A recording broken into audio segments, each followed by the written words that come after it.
I think what was happening is I wasn't fully aligned with what I was doing.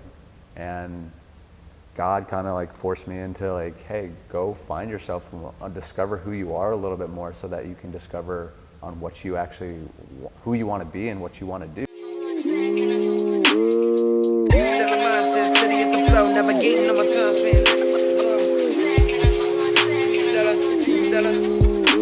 I got $1 billion mindset, steady as the flow, navigating on my time spent, letting niggas know. So what's up, everybody? Welcome back to the internet's #1 success podcast, Into the Mind, where we sit down and we analyze and break down the characteristics, traits, and stories of successful entrepreneurs, investors, and high achievers so that together we can learn from their mistakes, be inspired by their victories, and replicate their formulas for success.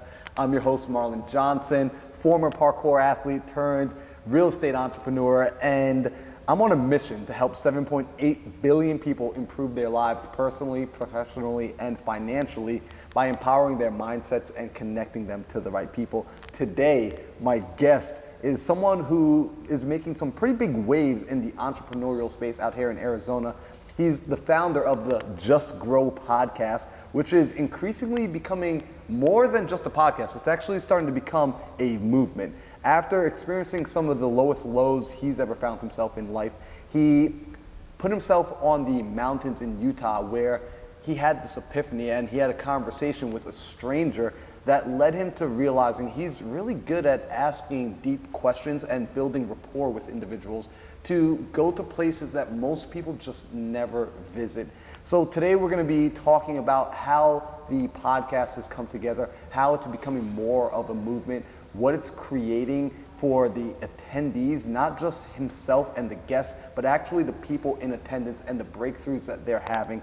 And I just want to say, I really am excited to talk about one of his projects, which is Vision Videos. And honestly, I'm so excited about this. So this episode's gonna be a lot of fun. Also, you saw me reading some stuff off of my phone because I did not want to forget it. So I'm not at that point yet where my brain can just remember everything. But allow me to introduce my guest. I'm gonna mess up his last name, but I hopefully don't. Nick Arapkilas. Yeah, you nailed it, man. Bro, let's go. You ain't messing that up. Dude, heck yeah, man. Dude, happy birthday. We gotta acknowledge that first and foremost. Dude, thank you so much. Yeah, I really would not want to be anywhere else besides on this show right now, doing what I love, doing it with somebody that is in the same sort of industry. You run your podcast, you know what it's like to have these sort of conversations. They literally put fuel into us. We actually just finished up recording an episode on your show, so yeah. I'm gonna be sure to send you all over to his podcast after, which is right up here on the screen. But Nick, this is about you right now, man. Like, you and I just wanna tell people how we met now, you know.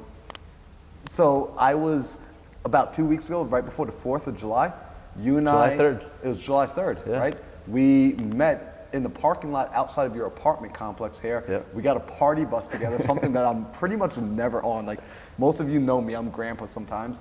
And we, as a group, went out to the rivers to go floating. And what I thought was so cool was this group was almost a room full of strangers. There was about 20 something of us, 24, 25 of us. Yeah. And most people didn't know anyone else. Like, they came with maybe one other person. So it was a group of strangers and the energy was just phenomenal. And I later came to find out that a lot of them, the connecting piece was you. It was Nick. And your energy showed me exactly why that was the case. You have some amazing energy, man. So I'm excited to dive into the story today of, essentially a little bit about who you are, how the Just Grow podcast came into being, and some of the less conventional things that I don't really ever get to talk about on this platform, but I absolutely want to take the conversation there. Hell yeah, man. I'm down to talk about whatever, but yeah, I appreciate you that. And something I always like saying, and I didn't coin this term by any means, my friend Braxton did, but I'm really starting to adopt this, is like the coolest thing about me is the people I know, right? And like you say that I brought all these people together, but it's just like, I don't know, amazing people just keep showing up in my life. And I think it has to do with the energy that you put out. But I just feel very, very lucky, fortunate, and blessed that I have all these amazing people that continue to show up in my life. And it just continues to add fuel to my my energy. And it's just like meeting people like you that I get to like have dope conversations with, like we were talking about on my episode, on my podcast, is like, I love this. Just like what you say, like I wouldn't rather be anywhere else on my birthday. I'm starting to think that I might have to start setting up some podcasts for my birthday too, which is coming up here soon. But you know, I'm just really grateful, because I've been talking a lot about like what is success, and I think it's different for everybody. I think it's important that you figure out what that is and define what it is. And one of the key components for me for success is being around good people, because it adds so much to me, and it just fills up my cup in terms of business, but also just relationships, personal. Like I am a better person when I'm around better people. Right. So let's go into that, right? Because I want to know from you, right? When you were, you know, because I'm fortunate enough that actually you and I got to hang out on the phone, you know, about, I think it was last week or maybe 2 weeks ago. Yeah. And I got to learn a lot more about your story. And I was just blown away with the depth that you have, you know, the amount of experiences you've had in life and how you've gone through so many different, what I would call darker chapters, right, in order to arrive as the person you are today, which I see the way you're received by people, man. Like you're loved, you connect to people, and I'm just like, I'm grateful to know someone like you. However, you told me a little bit about, you know, where you were a few years back, and it wasn't necessarily the person that I'm fortunate enough to see today. So can you take me back, you know, before you had Just Grow, before you even came out here to Arizona, you know, like, can we drop off into that place or start off in that place? Yeah, for sure. Yeah, I haven't been on a ton of podcasts, so I never know exactly where to start, and this is really cool to like start figuring that out. So thanks for the platform again. I would say like I played baseball growing up, and that was a big thing for me, and it taught me a lot, and I started realizing like that was more about building relationships than actually playing baseball. So I think I learned that lesson early, and just being a part of athletics teaches you a lot. I played collegiately all the way through. I thought I was going to play professionally, but I was the only one that thought that. So yeah, I finished up playing, and then I graduated from Colorado State. I bounced around to a few different places, but ended up getting my degree at Colorado State University. And then I was like, I told myself, I'm not moving back in with all my friends were moving back in with their parents after they graduate. I'm like, I'm not moving back in with my parents. Move back in with my parents. And I don't know, it's just like, I really just had this thirst and desire to do something different than just going and get a regular corporate job. A lot of my friends were doing that. I didn't like the sound of it. Both my parents are entrepreneurs, and I was very fortunate to grow up in a household with a lot of love, a lot of support, and I know that's something that not a lot of people are fortunate enough to have, and I don't take that for granted whatsoever. And I'm like, my parents are still alive and they're still together, and I have an amazing sister. She's married, she just had her first kid. I got to meet her. So I really do my best to continue to remind myself how lucky and fortunate and blessed I am, because I know not too many people have the upbringing and the family life that I did. So a lot of amazing things were instilled in me, and I just really try to focus on how grateful I am about that. And I like that, and I want to like highlight that for a second, you know, because oftentimes when we think about people, like I've had a lot of guests on the show, and people, my audience has gotten used to like almost like hearing this total like underdog story of like, yeah, I grew up poor, I grew up like in the streets of Bali, and it's like, you know, like no, I came from a nice home, caring parents, because I had a very similar upbringing, right? Like in my house, I always felt loved, no matter what. There was a sense of, I knew my parents cared for me. And with that being the case, there's a lot of people that also have a very similar upbringing, and they still have their own personal struggles. Yeah, of course, right? Everyone does. We all do. And I want to acknowledge that as we continue. So for yourself now, you go from college and you go back home, right? I know that feeling, man.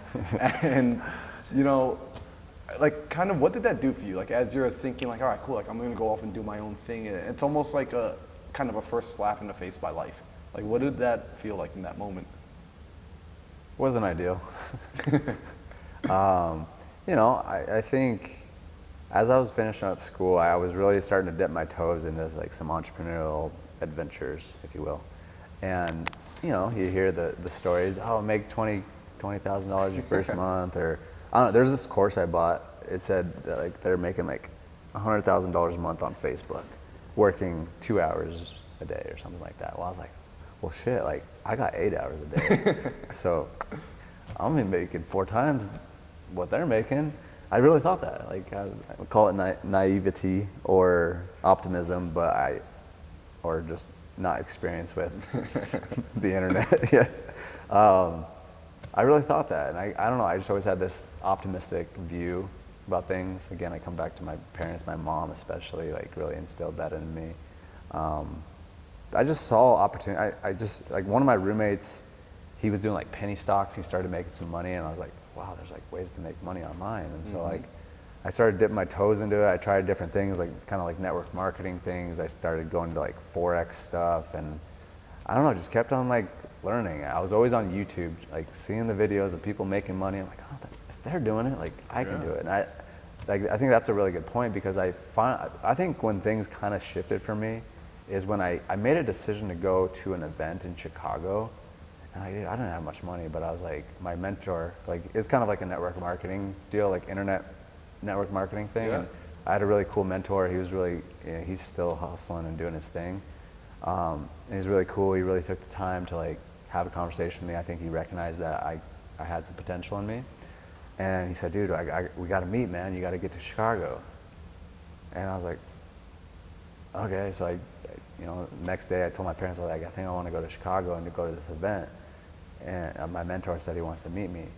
And it was like interesting, because once I made that commitment, I think there's a lot to do with commitment. And that's even the vibe I've really been on lately. It's because like once you commit and really just decide on what you want, decide that you're going after something, like things start kind of moving for you. And it was interesting because, and I love how you're asking these questions. I'm starting to realize how people feel when I'm interviewing them now, is like, once I made that decision, it was interesting because all of a sudden stuff just kind of started working a little bit better. And all of a sudden, like they have this like this contest in the company, and whoever gets in the top 200 gets a red lanyard when you go to the event. And I got a red lanyard. Nice. And it was really cool. And like everyone's like, oh, how are you generating all your leads? And people are start asking questions. I'm like, oh damn, like I thought everyone was kind of like doing this. I thought I was kind of behind the 8 ball, but then you go to events and you see people, you get inspired, but also you get confirmation if you're doing good. And I would say one of the things I saw, I remember, well, first at that event, I remember being so inspired by one of this ladies speaking about just going through her challenges of like alcoholism and postpartum depression. Her name was Laura Parrish. I really feel like I want to eventually meet up with her again one day and like really share my gratitude with her.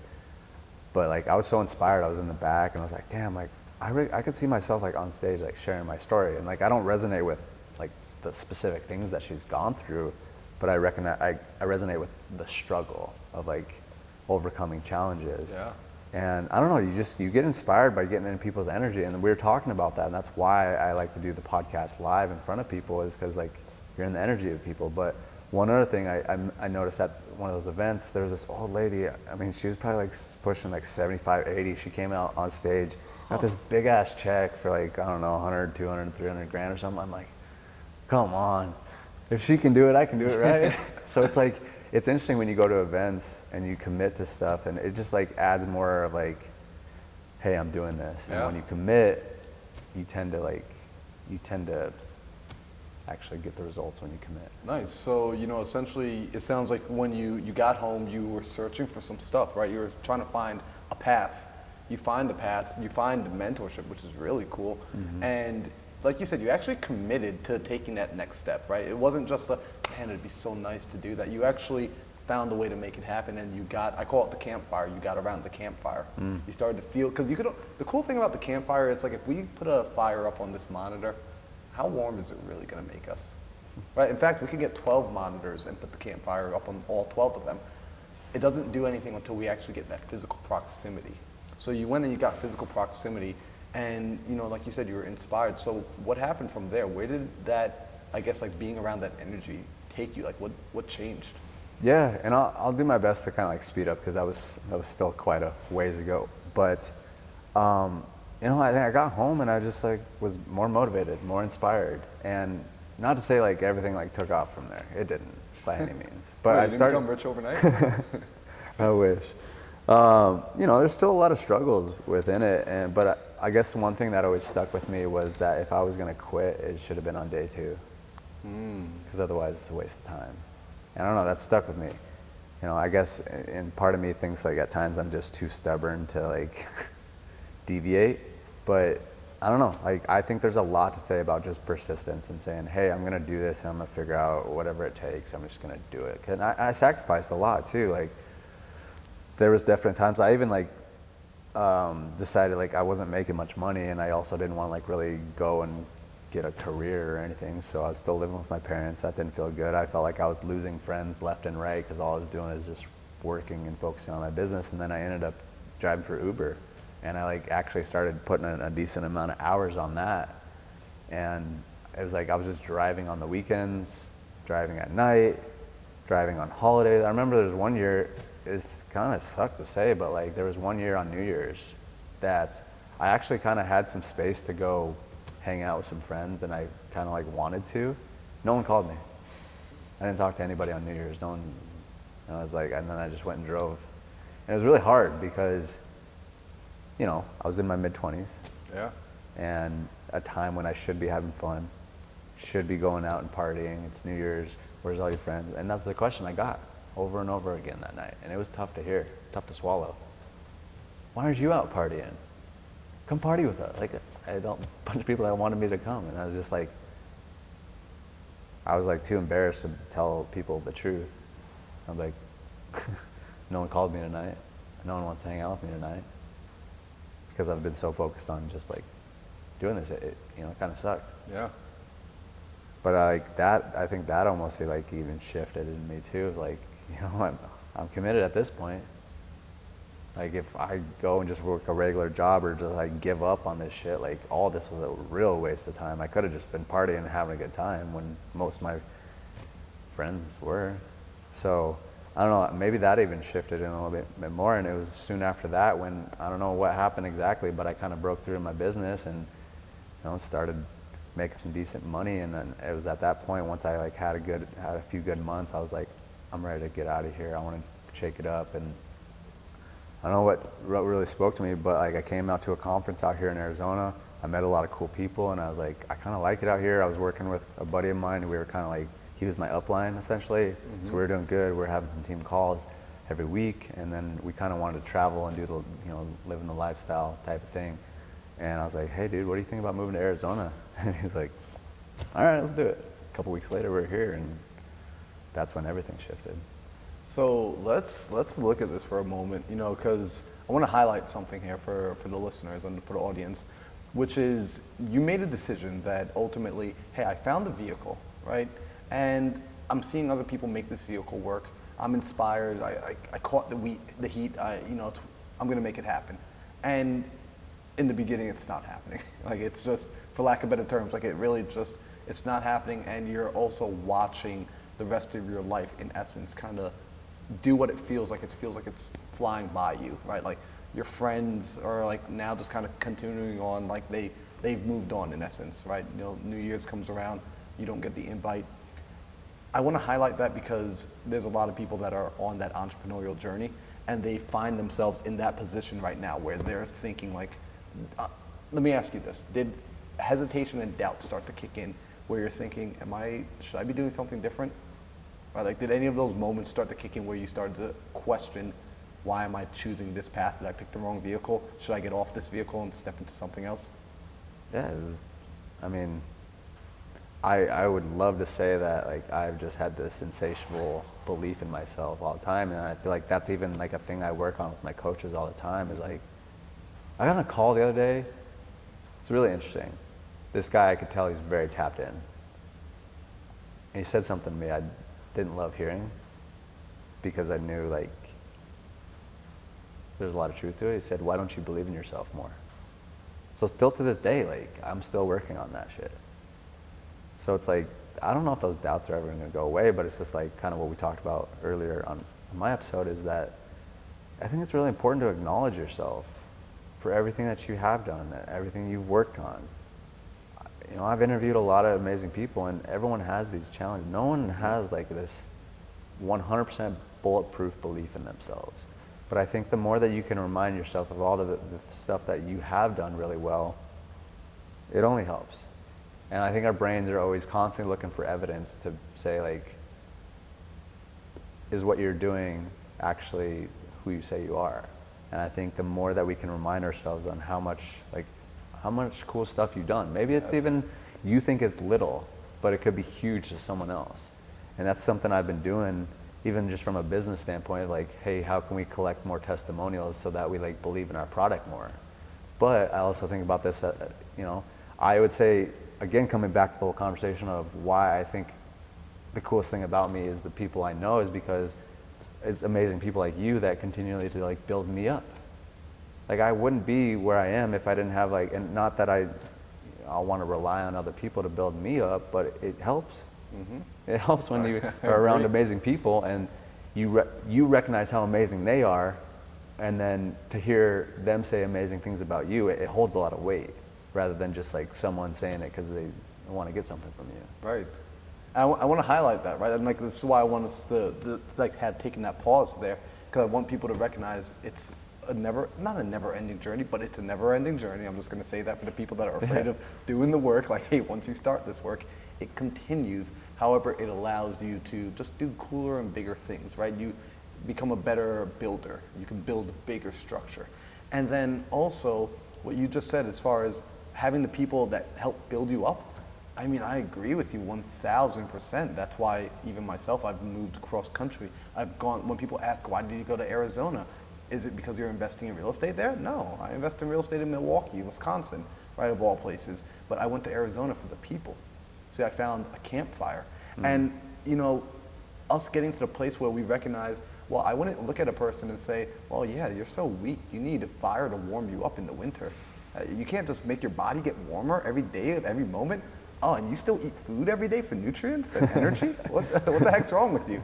You ever figured out how to just like internally produce that yet? You know, so it's like when we look at like, hey, I want to have people around me that constantly, because I do the same thing, right? That's why like I was so grateful when I met you. I was like, oh my gosh, like I feel like I get to add another person to the arsenal. Yeah. And I'm like, here's another human being that dives deep into themselves, and because they do that work on themselves, they can see that work in me.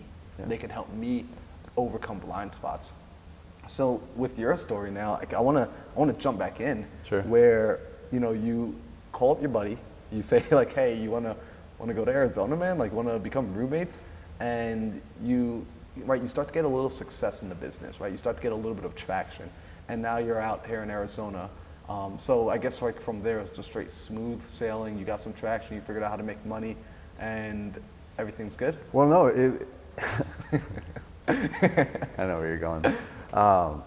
Yeah, dude, it was interesting because like things were going well, but I would have to say like, it just like what I was doing, it was cool. I was making money, living the laptop lifestyle. We got to go travel, went to Europe for a few months and got to go like experience that whole thing. And that was a blast and I loved it. But when I got back, something also kind of shifted in me.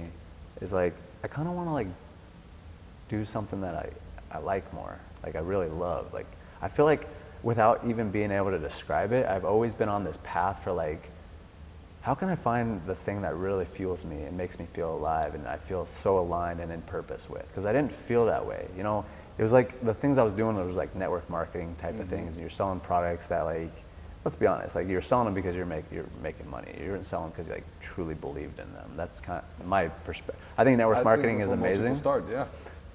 Because it teaches you a lot, and it's kind of like a gateway drug into entrepreneurship. But I don't know. I think I was just always on this search, and I have a pretty interesting part of my whole story. Is like once I got into a relationship, had a breakup. It was really one of my first breakups, and it really hit me hard. But it forced me down a path of like really self-discovery, because it kind of like broke me to the point where like I got broken down so far that I had to build myself back up. And part of that story is that I tore my pectoral tendon, and there's ayahuasca in there as well that like really helped me continue to ask more deeper questions and figure out who I am. And then I feel like that was all very aligned, and got me to like really search for myself and kind of go to, I would say, even like rehab on myself, because I needed to like, I think what was happening is I wasn't fully aligned with what I was doing. And God kind of like forced me into like, hey, go find yourself and discover who you are a little bit more, so that you can discover on what you actually, who you want to be and what you want to do. Because I wanted to, and again, I didn't know any of this at the time. I feel like there was like kind of like this internal urge to like go find something that meant more to me. But it was like, I had to be broken down to like even figure all that out. And you know, what you were saying is like going through some dark times. It was rough. Like, I didn't have health insurance. I was benching, and all of a sudden, like, boom, all the weight just fell right on top of me. And I was sleeping on a recliner for like 6 weeks, had a, you know, what do you call these things? Oh, the sling? Sling. I was just, yeah, and I was kind of like, my mom sat me down one day and was like, because I was having a really bad attitude around it. I'm like, this sucks. Like, when it rains, it pours. And she's like, what are you doing? Like, you're gonna keep feeling bad for yourself? You're gonna keep throwing this pity party, or are you gonna level up? Like, you know, you can.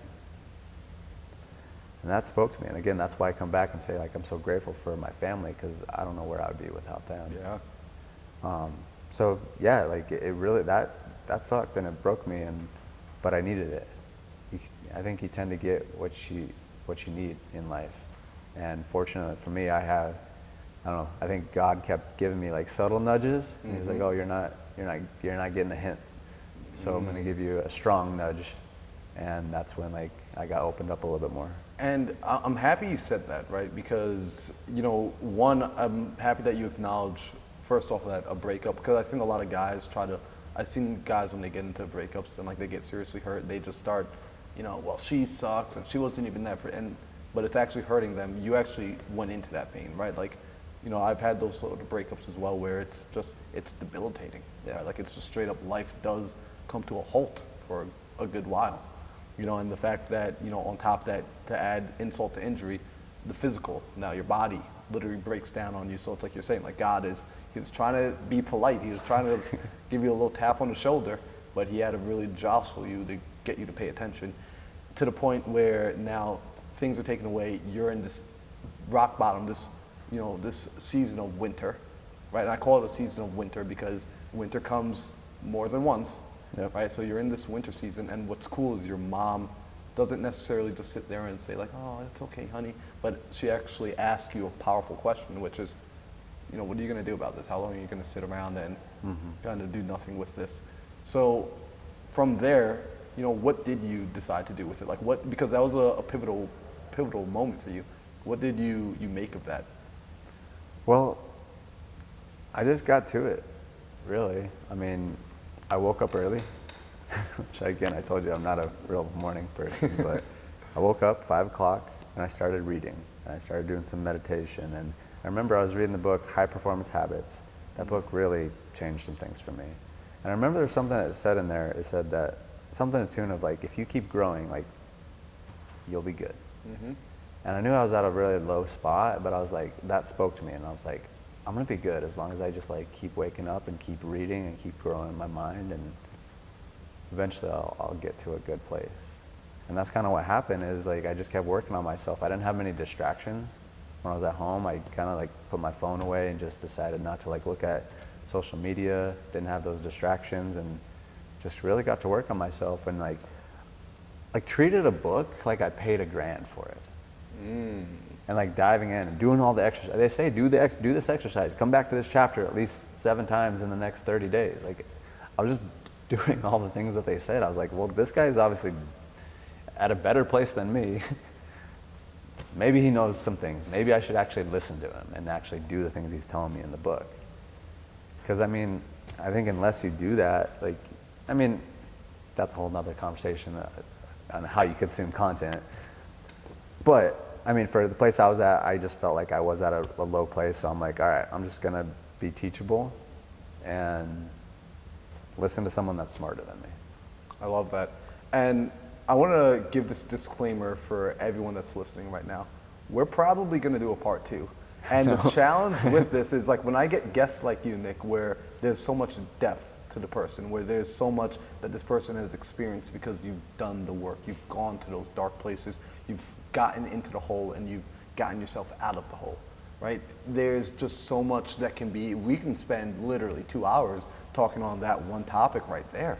You know, and I actually do want to spend a moment speaking on this because I don't want us to go past this, because ultimately this show is not really like, as much as it's for you and I, it's also serving this audience that's listening.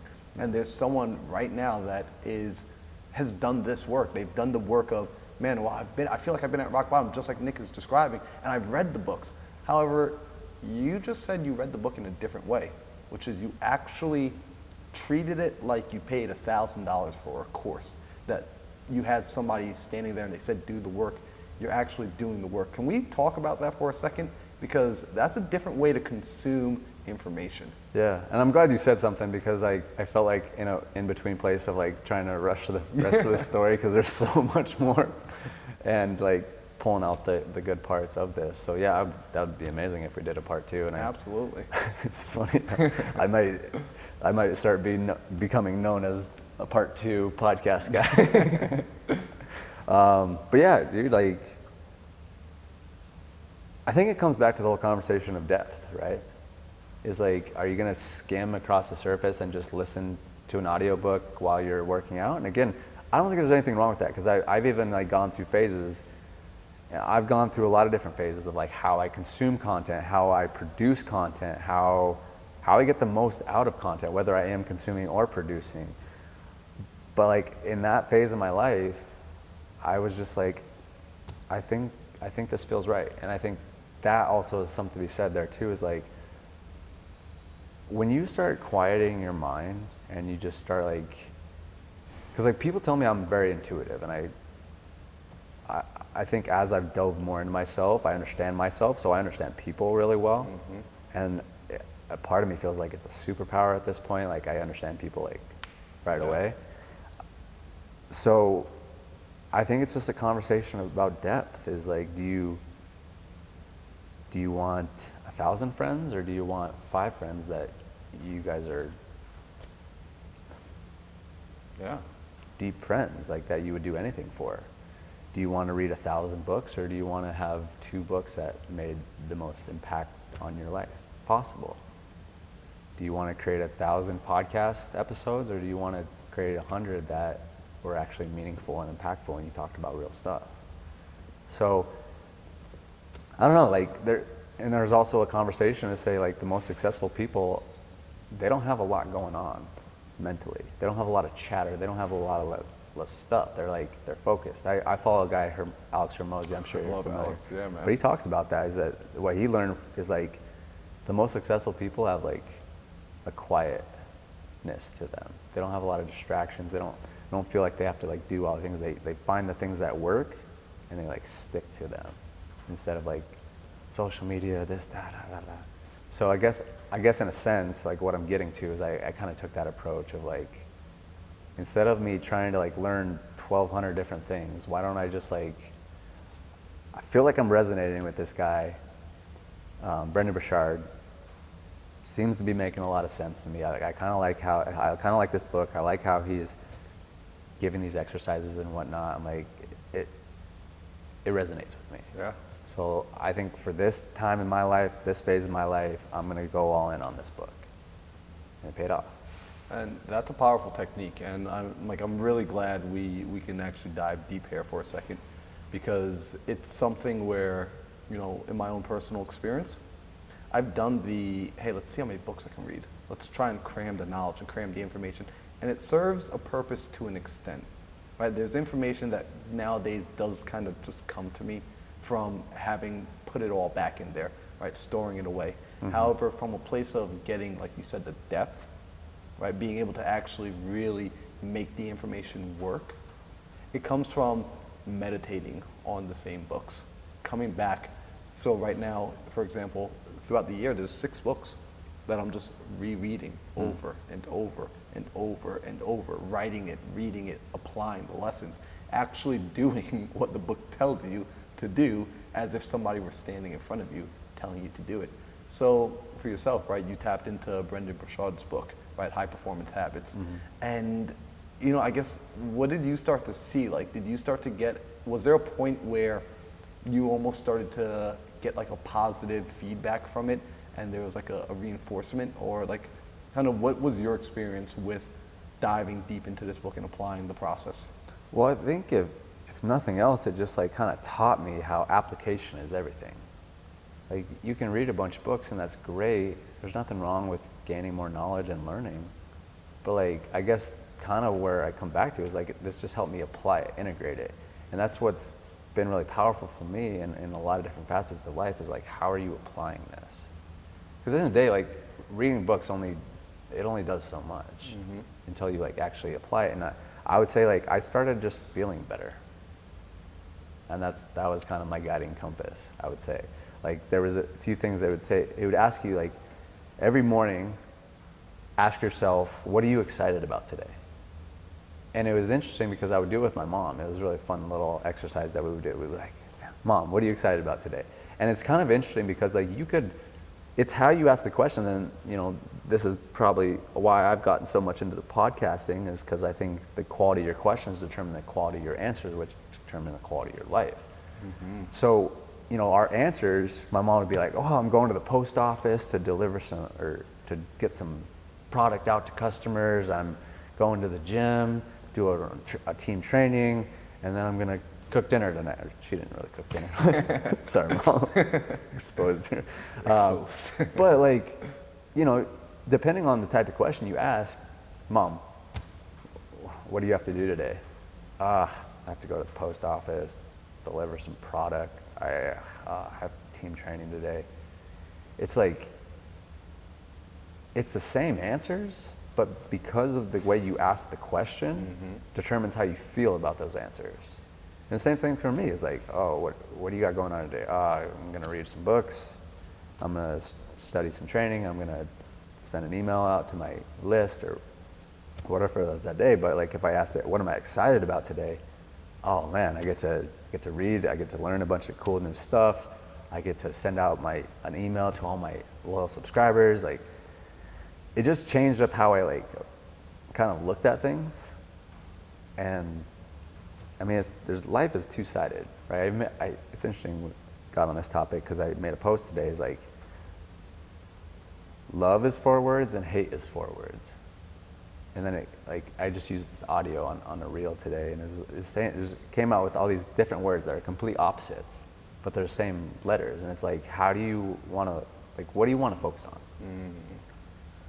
I don't know if that answered your question. No, that did. You know, and like essentially, like it sounds like from having actually taken the time to apply the work, you started to actually see a shift, right? Because before this book, right, when you got it, you were in a place where you were down. You were in a place where, you know, you had the breakup, you had the physical breakdown of the body. You're at home now, like in this case, like you just happen to be hanging around your mother and she sees you at this low point, and instead of consoling you and giving you sympathy, allowing you to play the victim, she asked you, what the hell are you gonna do about it, Nick? Like, what are we doing here? And you took that as an opportunity to really reinvestigate and reinvest into yourself by actually taking these words, applying it, and then you started to see, wow, the way I'm in control, basically. It sounds like that's what you started to recognize, that, oh my gosh, like life isn't happening to me, it's happening for me. But if I'm not gonna sit in the driver's seat, then I don't really get to complain about where the car is going. Yeah. So that's big. So as you start to do this now, and you're doing this work with your mom, and you're doing this work on yourself, you know, where did you go from there? Did you, like, what was the next, I guess, chapter at this point? Because at this point, you're essentially, I call this like a rebirthing, if you will, right? Like you reinvented, you recreated yourself. Like God was kind of knocking you on the head for something, he broke you. So you started to rebuild. What did you choose to rebuild as? Yeah, it's interesting because, you know, before that with the breakup and everything, I was pretty lost in business because like it got to a point where like things weren't going well in business anymore. And I just lost the drive for it, and I kind of knew that I was like, something else has to give. Like, I think I have to move in a different direction. And somehow, so kind of fast forward a little bit, I was in Colorado with my parents for like 3 months. And then I came back to Arizona. I finally felt like I was actually kind of ready. But also a little nervous about coming back and coming back to real life, it seemed like, after being in like a rehab, if you want to call it that. But I came back and there's just a shift I could tell. And I was like ready to get going. I was ready to like level up. And it was cool because I just kept on taking the actions, kept doing the things, like taking care of myself a little bit more, doing some more self-care. I remember starting to take baths. As random as that is. But just like took some time for myself. Yeah. And gave myself time to think and just do things differently, like kind of work on myself. And it was interesting because we always call it breadcrumbs from the universe, or when we did. And it was interesting because, you know, I felt like I was starting to gain some momentum. Not necessarily even in business, like things were still kind of like slow. Right. But I like, for whatever reason, I was like, I want to be a YouTube advertiser and I want to be the best.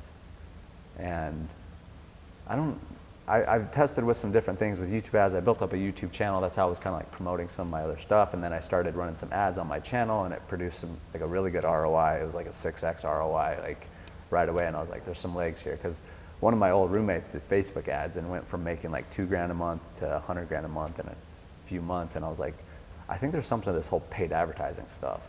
But I was like, I see something in YouTube. Like, not too many people are tapping into YouTube. Yeah, everyone's on Facebook. So I'm like, I guess I kind of was like, I think there's a trend coming with YouTube ads. So I was like, I want to go there. And I like video. So I was like, all right, I'm going to just commit. I don't know exactly how I'm going to do this, but I'm going to commit, right? I'm going to say, hey, I'm going after this. So I did, and breadcrumbs from the universe started showing up. And one thing that really stuck with me is I would, like I said, I didn't have health insurance, so like I was paying everything out of pocket. Fortunately, I'd saved up a little bit of money, but like I would get some bills in the mail every once in a while. I was like, oh, not again. I thought I paid everything off. And then it was like it was probably like a month, or I don't know, like 6 weeks or something after I got my last bill, and I got another one that came in the mail. I was like, God, I thought I was done with this, right? And I open it up, and it's not a bill, it's a check from the hospital that said I paid too much. They gave me like a rebate. I was like, what? Does that happen? And then like, so at that point, that's kind of how I took it. I was like, I think I'm getting some good nudges saying, hey, you're on the right path. Yeah. Keep going. And it was so funny too, like there was I don't know where this came from, but dude, I would go to the grocery store, I'd go to Fry's, and I would like punch in my membership number and stuff like that. Dude, I would get like 30, 40, $50 off my grocery bill. Like it would just keep happening. And I still to this day don't know how it happened, but it kept happening for a while. And I was like, so it's really interesting because actually a buddy of mine, Keston, he and I speak about this all the time because we read the book. I'm sure you've probably heard of this, The Secret. yeah. And it always speaks about, you got to get into this place of when you are right with yourself, right? When you know you're on the right path, when you're in alignment, those things, those synchronicities start to happen. They always say the checks in the mail, checks in the mail. So me and Keston always used to joke around and we'd just say checks in the mail, checks in the mail, checks in the mail. And then one day he called me, bro, you won't believe it. I'm like, what? He's like, a check came in the mail. I got no idea where from. Yeah. And then it happened to me last week. And you're right, like as you said that, you made me reflect on, you know what? I do find when I lean into doing what feels right and feels best for me, that's when things start to really occur. And it sounds like what you said where you came back, it wasn't necessarily that business, right, turned on. I think I want to really differentiate the idea of success with like success means your business is booming and you're making a gajillion dollars. However, that success, if we take a moment to really pull back and redefine it, or just at least calibrate our definition for the conversation, right? I like to use Earl Nightingale's definition of success, which is success is the progressive realization of a worthy ideal. Mm-hmm. So whatever it is you're chasing after, right? In this case, it was you just getting right with yourself, and it was you becoming a better version of yourself. It was you purposefully directing where the vehicle was going, where the car was going. Mm-hmm. That makes you a success. And with that, other successful things now that you don't necessarily see coming start occurring. So I think that's really cool. So, and yeah, we lost our monitor, which is... It might be telling us to just turn this off. No, I'm just messing it up. I don't want that. All right, here we go. Ooh, there we go. That would have been like real interesting having the news running in the background the whole time. You know, but essentially you started to feel some more so life success, which is really cool. So now you're starting to feel a little bit of this life success, right? You start to get a hint that the YouTube ad space is potentially where you want to start, you know, directing yourself towards. I guess at this point, my question is, when you found yourself in this new place, what were you doing, right? Because it started with reading the books. Were you continuing to read those same books? Like, how were you fanning this flame, if you will? Yeah, I mean, I was definitely still reading. I think I started like actually tapping into like more of a spiritual side. One of my good buddies does breath work, and I started going to his events, and he's just a really good homie now, and he just got me more in that mindset. I also started jumping more into psychedelics too, which I know that kind of opens up a whole conversation. All right, so part 2 might be also part 3. Yeah. I'm really gonna have to figure out how I want to go about this, how sharing my story, because I mean, dude, when I shared the whole thing with you, it took me an hour and a half of straight talking. I think it might have even been a little bit longer. I think we were like at the 2-hour mark, and I was grateful for it because that's why with you, like, I know we're gonna have to have multiple episodes because again, there's so much depth there. There's just like, and I don't want to shortcut or shortchange the audience of the story, you know, because it requires context because it helps them to deeper understand. So what I would like to do, if it's cool with you, instead of going into that story right now, you know, I definitely want to save it for a part 2, and then we're probably gonna have a part 3 as well. Just being totally honest with you, man. Like this is a 3-parter, bro. It's a wild story, and it's funny because we even started talking about some of this stuff, like the Uber days and right after college, which I don't even share that much anymore. I don't think is as relevant, but I don't know. It felt like we should share that. But yeah, it's a long story, and it's full of a lot of twists and turns, and but you know, and I've not always been the one to like accept it either. I've had challenges of like, why is this going this way? But you know, the more I start tapping into my faith and my spirituality, and just really knowing that like I'm just a vessel for God to like work through me, the more I tap into that, and honestly, it's kind of like new within the last few months to like really trust and knowing that God's got me taken care of.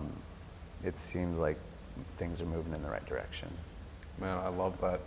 So what I want to do then with the remainder of this episode right now is, you know, we're going to save the story because it's a fascinating story, like, and it really does show the depth that a person should be open with going through in order to get to new levels, right? Because right now we've gotten you to the place we got the audience to the place where they got to see a little bit. They got to see a little bit of success, enough where you made enough money to get out of home, go to Arizona, be able to start providing for yourself a little bit.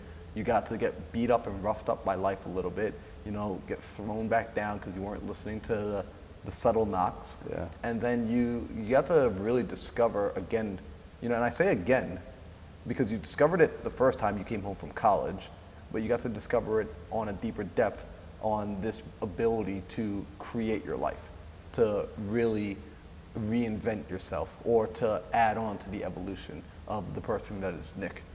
So what I want to ask now is essentially for the people that are currently sitting and they're resonating with this message, right? They're resonating with your stories thus far, right? Because there are some people that are just like, yo, straight up like, Nick, I'm still driving Uber right now, man. Like, oh, I'm driving Lyft right now.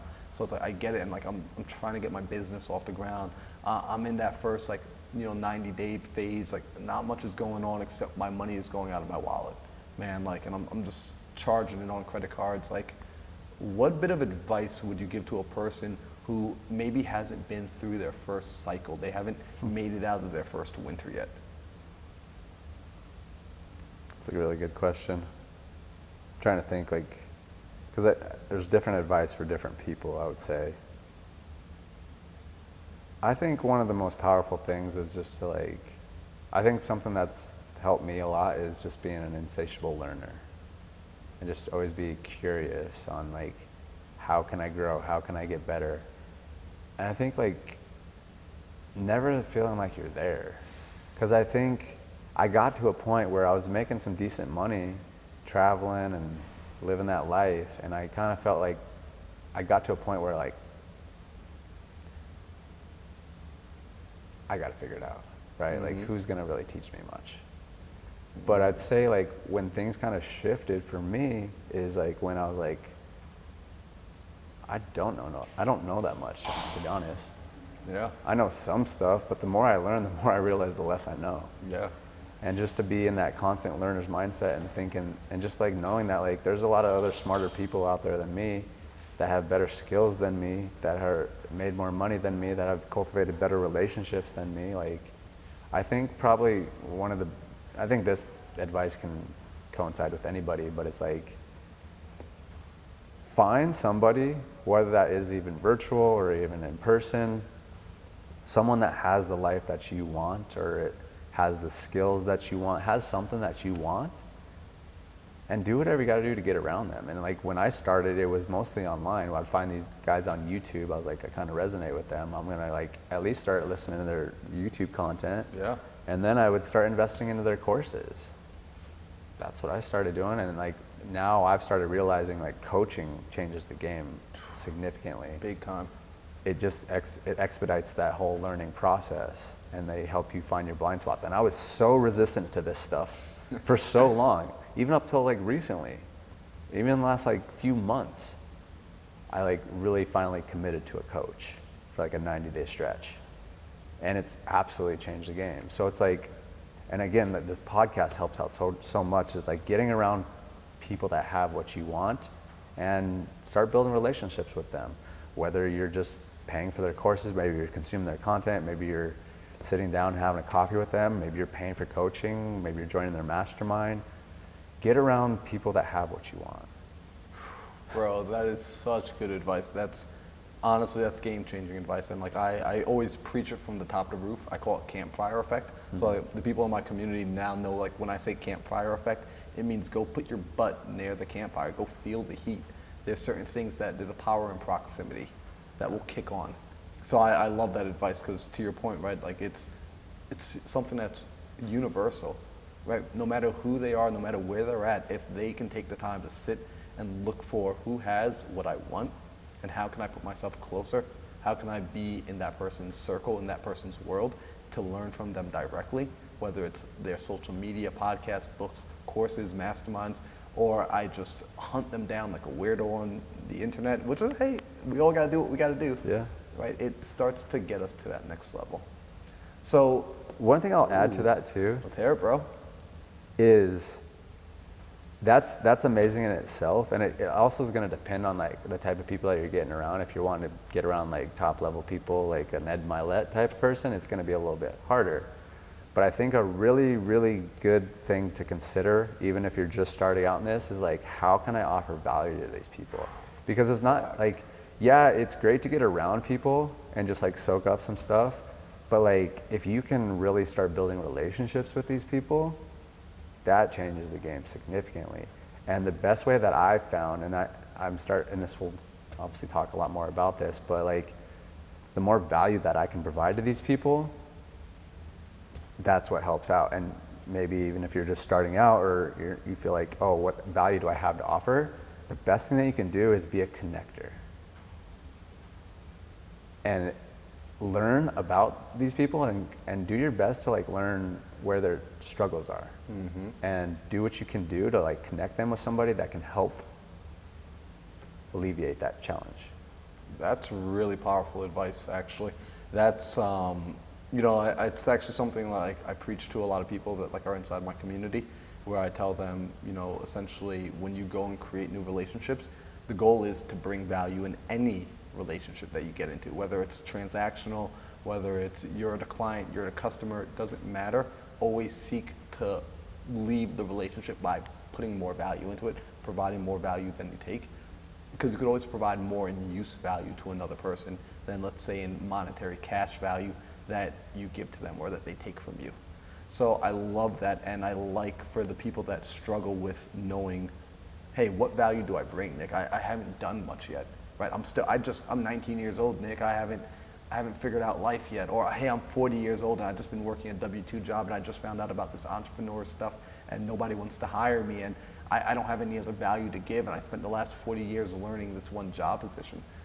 But to your point, you've also spent the last 40 years building network. You know people.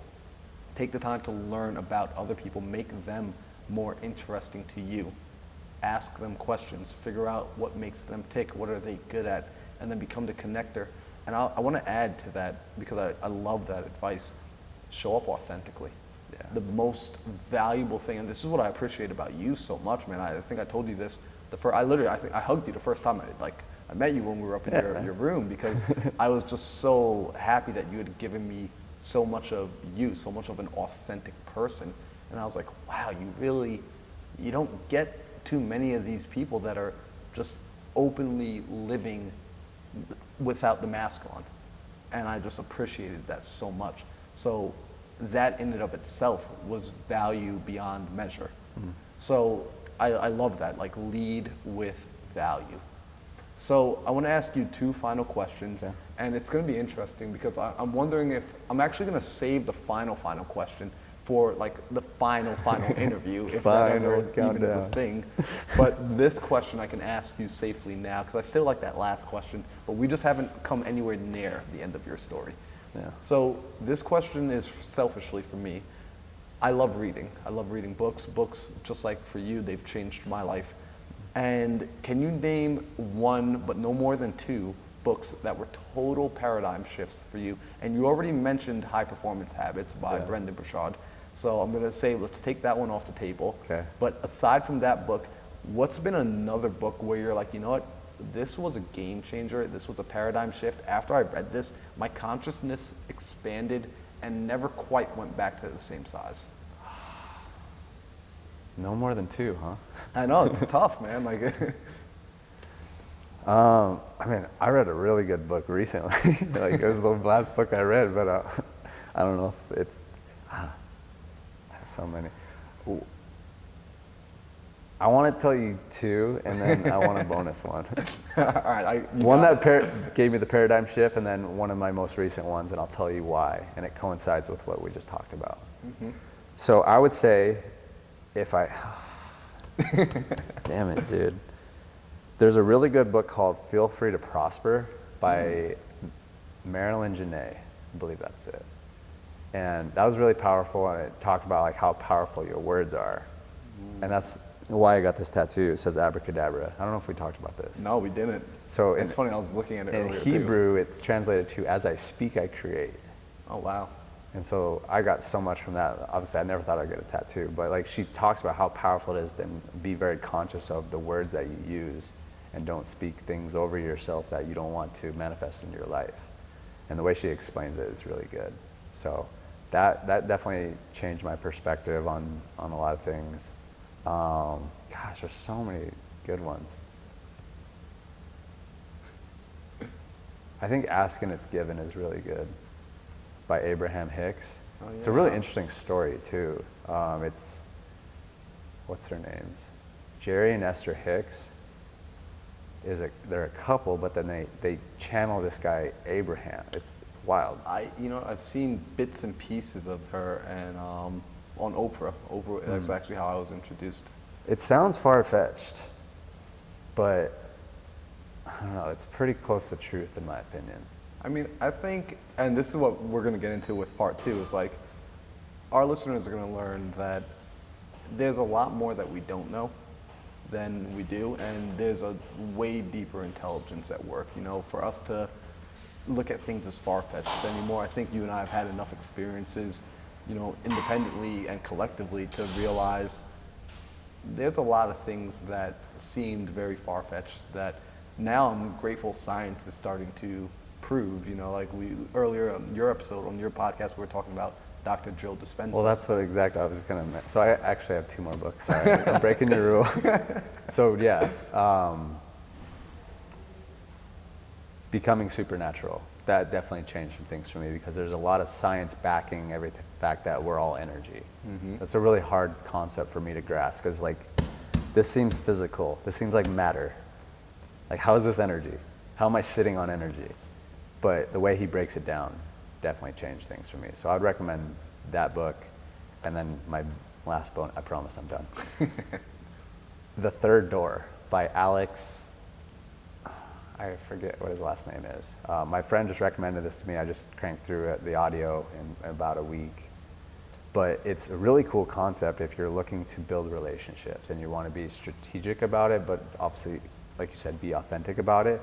But it's the whole concept of, so in a nightclub, if you walk in the front door, that's where most people are walking in.